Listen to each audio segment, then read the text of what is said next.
Hello guys, Shikaria here, and I'm back with another film talk session, and I'm in a different room. Yeah, I'm at a different house right now.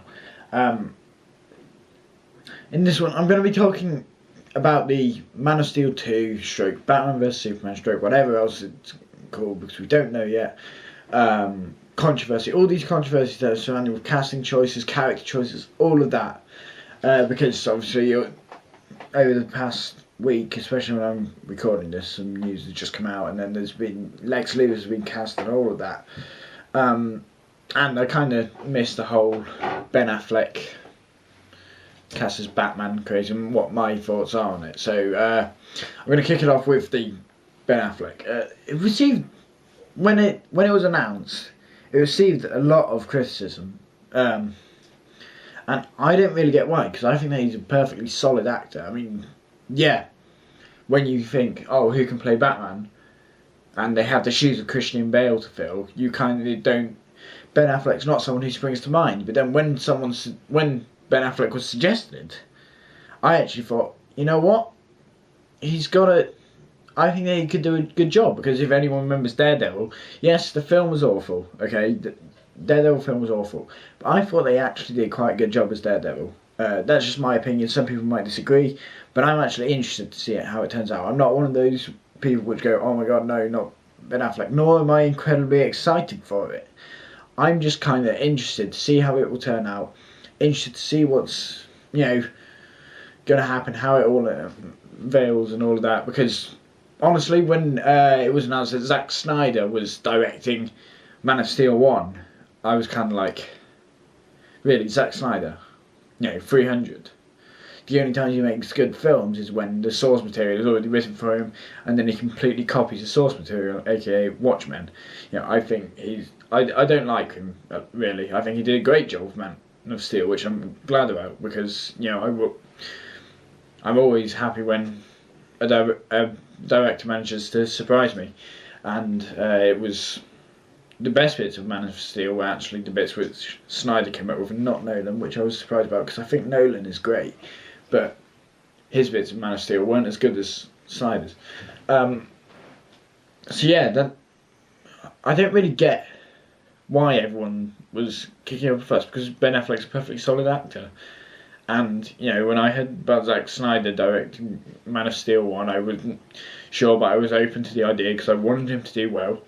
And he did. He did a great job. And so maybe Ben Affleck's going to do the same thing. People might be doubtful. And the same thing happened with Heath Ledger, obviously, when he was announced as Joker, and everyone kicked off going, no, he's not. He's going to be an awful Joker. The guy in The Knight's Tale.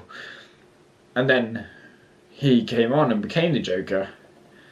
And now he was possibly the best Joker of any Batman film ever. And so there's a part of me which really wants Ben Affleck to do this amazing job and then just prove all of these people which have written him off straight away wrong. Now the second piece of controversy that's surrounded it is the character choice. I didn't even hear about this until the latest piece, because I was talking with my friends about it at school, and then they said, oh yeah, and Wonder Woman was announced. I thought that this was just like possible characters for Justice League when I heard about it, because I didn't read the actual article. But no, Wonder Woman was actually announced for Man of Steel 2. Now, I don't really know what to think. Because the problem, I'm going to relate this to Spider-Man 3. The problem with Spider-Man 3 was that there were too many characters, it became too overloaded with different characters, different villains, all of that. And obviously, Amazing Spider-Man 2 that's the only thing that looks bad. I think, I'll get on to Amazing Spider-Man 2 another time, because, it's Dane DeHaan cast as Harry Osborn, and I'll get into that in another episode if people want to hear what I have to think about what Amazing Spider-Man 2 is looking like. But now they basically, I don't know how many more characters are going to throw into the mix, because it seems like they release a piece of information, they delay it. They release a piece of information, they delay it. And so it seems like they're giving them more and more time. And I hope that it's good. Maybe, I've seen articles where people have talked about it in relation to Scarlett Johansson's Black Widow and Iron Man 2. And I didn't like the Iron Man films at all. I don't like Robert Downey Jr. all that much. I think that the only good film he's actually made has been Kiss Kiss Bang Bang. I don't like the Sherlock Holmes films. I think they're I mean, the first one's a good action film, but well, it's not even good. It's okay, bog standard. But we're not talking about Robert Downey Jr. because he sucks. Robert Let Downey Jr. Yeah, and I maybe if it's something like that, because I thought that the way they incorporated Black Widow into that was pretty good. I like the way that they did it, and so if they do something like that with Wonder Woman, then maybe it will work. Maybe it'll be, as long as they don't lose focus from the whole thing with Batman and Superman and all of that, then I don't really have a problem. The third piece of controversy, now it isn't my most hated piece because the last piece, the bit that's just been released, but it is close. Jesse Eisenberg was cast as Lex Luthor. When I think of Jesse Eisenberg, I think of the guy who played Mark Zuckerberg in The Social Network.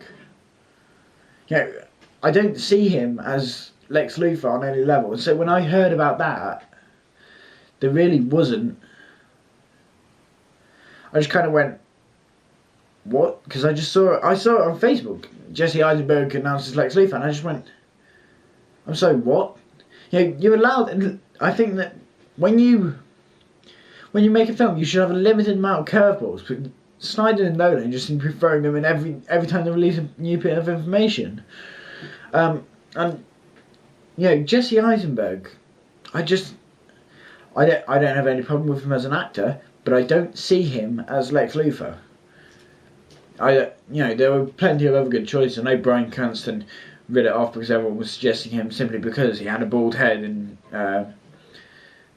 Breaking Bad, and he looked good with a bald head. But I thought that Bryan Cranston would have made a good Lex Luthor. I think Tom Hardy could have made a good job, but he couldn't because he was already Bane in the other one, and so I think that they're trying to avoid overlapping. But one of the most tragic things about it was when Jesse Eisenberg was announced. It was because Lex Luthor is the big villain of this one. He's Superman's nemesis and all of that.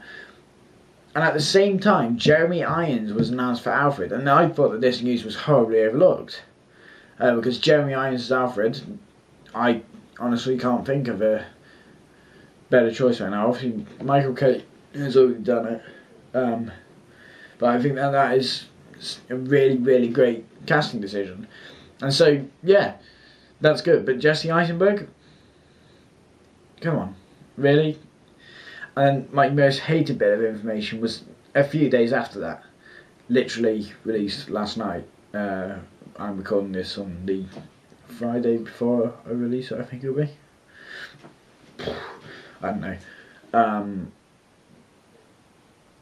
Lex Luthor isn't going to be this businessman, Well, he is, but he isn't. He's going to be a tattooed skinhead, like a thug and stuff. And I just kind of went, I'm sorry, but tattoos, really, on Lex Luthor?